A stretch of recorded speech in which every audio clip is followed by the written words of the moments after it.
Today you're going to learn exactly what it takes to go from bad to amazing aim in Rainbow Six Siege.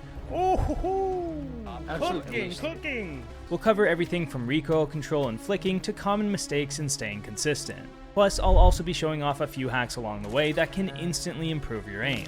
But before we start, what is aim?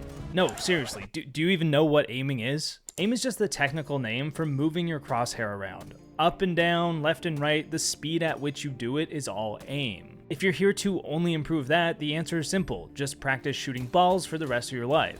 You're more likely here to improve all of the various aspects of gunfights though, which includes crosshair placement, flicking, tracking, recoil control, movement, and reaction time. Watch for your outside square. Like, I'm dying behind walls. Now these aren't all weighted the same, but they're all important qualities of an FPS shooter. Let's start with the general components of aim: reaction time, flicking, and tracking. Reaction time is quite literally how fast your brain can send a signal to your hand to make a movement. I don't think he's on that way. You have an impact there, Flash. Oh, he's on that way. You can improve this by simply playing the game, doing reaction speed tests online, or looking up random ass ways to improve your reaction speed. This is by far the least important thing to focus on though, and improving it will only have the slightest impact on your game. Then we have flicking, which is the speed and accuracy at which you can take your crosshair and move it from one spot to another. The better your flicks, the easier it is to react to situations in the moment. Think of flicking as the start of the aiming motion.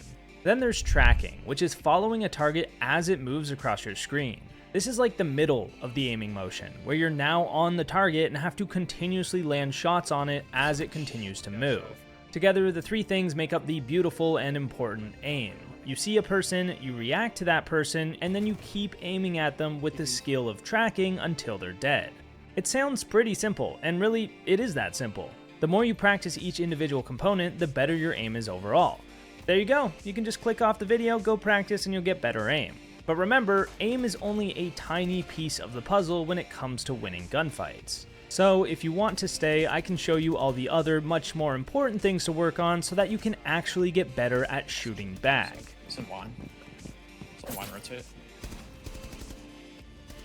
The truth is, aim can only get you so far, especially in such a complex game.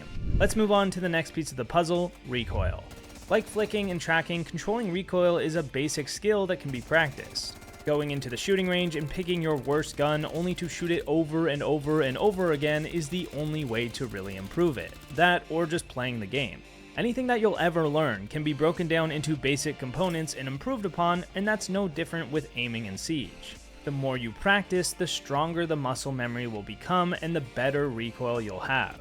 The same goes for flicking and tracking, both separated to practice each skill individually. Head to the range, set the balls to idle, and focus on moving your crosshair from target to target as accurately as possible. Then, slowly ramp up the speed while maintaining that accuracy. You should be going fast enough that it's difficult and you occasionally mess up, but you should still be landing way more shots than you miss. And the more time you commit to this, the more consistent and accurate your aim will become. To improve tracking, the same thing applies. Dedicated practice to improve the skill. Instead of idle balls, you'll do moving balls. Start on the slowest speeds and closest range, and as you improve, you can move them further back and make them smaller. Try and keep your crosshair as smooth as possible, focusing on a fluid, smooth movement instead of being a jittery mess. After each one, combine them together, first tracking the target, then shooting it, and then flicking to the next and repeating the process.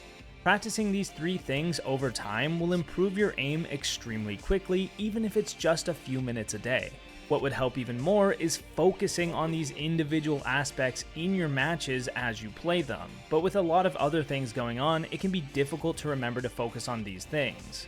A great trick for this is using the environments around the maps to practice, like tracing a doorway with your crosshair or flicking from one side to the other when you have a little downtime. Okay, so now we've really learned how to aim and how to practice it. Next thing we need to learn is how to use it. Firstly, you can't aim if you're not aiming. No, seriously, half of you people walk around with your guns at your side, not even aiming down your sights. Back that up, pretend that didn't happen. How do you expect to use your tracking and flicks to your advantage if you're pulling your sights up to your face at the start of every engagement? So once you've got the basics of aiming down enough to feel confident, take it to the target drill. Here's where you can start to see a big shift in your gameplay. Instead of walking around or sprinting around the map aimlessly, walk around the map with your sights up the entire time. Don't un-ADS after every fight, but instead keep your sights up constantly, scanning each room using your newfound tracking skills and flicking to targets that you may have missed. You should notice pretty quickly that most of the time you don't even need to flick. Your crosshair will just be placed on their head, and once you realize they're there, you just click. This is exactly how it should be, and it will reduce your time to kill in real gunfights significantly. If you're fairly new and you don't know the maps, do this training repeatedly day after day to both learn the maps and get excellent crosshair placement. You want to make sure it's at head level, and it's much easier to flick down to a crouched opponent than up to a standing one. This is just a start though. Firstly, these bots are stationary, and taking fights on players moving around and peeking at you is much different. The next step of improvement comes from what kind of players you're playing against. Based on your rank, region, and platform that you play on, you'll see a common trend of how people play. As humans, we have the ability to recognize patterns, which you probably know. The more you play, the more you'll understand the players you're playing against, which will help you with the following. Firstly, knowing how to hold angles. If most players crouch around the map, then you'll know to hold tight angles at crouch level in order to headshot them. If most players play fast and wide swing, you can keep your crosshair wider and at head level to lessen the amount that you have to flick by. If you hold angles too tight against these kind of players, you'll have to constantly flick over to their head, making it less likely that you'll actually win the fight. But if you're playing players that slowly peek into these pixel angles, then holding tight head level angles is ideal. A great way to tell if you're aiming head level is by lining your crosshair up with the notches on the barricades. But you see, this is why adaptation in your aim and awareness of your crosshair placement is extremely important. That's not all though. Let's head back to the maps for a moment. Map knowledge is a major part of this game, but it's also a major part of getting kills. The more that you understand the maps and the cover of each individual location, the more advantage that you can stack onto your gunfights. A great way to learn the basics of the maps is the target drill, where you can now actually turn on markers for stairs, drone vents, hatches, and the new destructible ingredients. But the most important thing is knowing where the different points of cover are. By taking gunfights where you have more cover than the enemy, the easier it is for you to land your shots and the harder it is for them. The more cover you have, the more precise they have to be, and vice versa. So try to focus on holding angles where not only are you less exposed, but also maximizing the exposure of the enemy. There are so many situations I see in my Spectating Nightmare series that I do every Thursday where a player could move slightly to place themselves in cover and instantly gain a massive advantage, but choose not to, and this could be impacting your game negatively as well. Winning gunfights isn't about having the flicking power of Bolo. It's about focusing your intention on where you're aiming, what you're letting your opponents see, and stacking the advantages into your favor. You can stack them even more by holding passive angles. Instead of taking every straight-on gunfight that you can find, shoot the enemies in the back or the side by holding passive angles. But once they actually enter the room, they will be exposed to multiple angles, reducing the chance that they check the right one. If you're looking through the doorway though, they can check each angle one at a time to isolate gunfights. Even if you're holding the angle, you can still get slammed by a good player.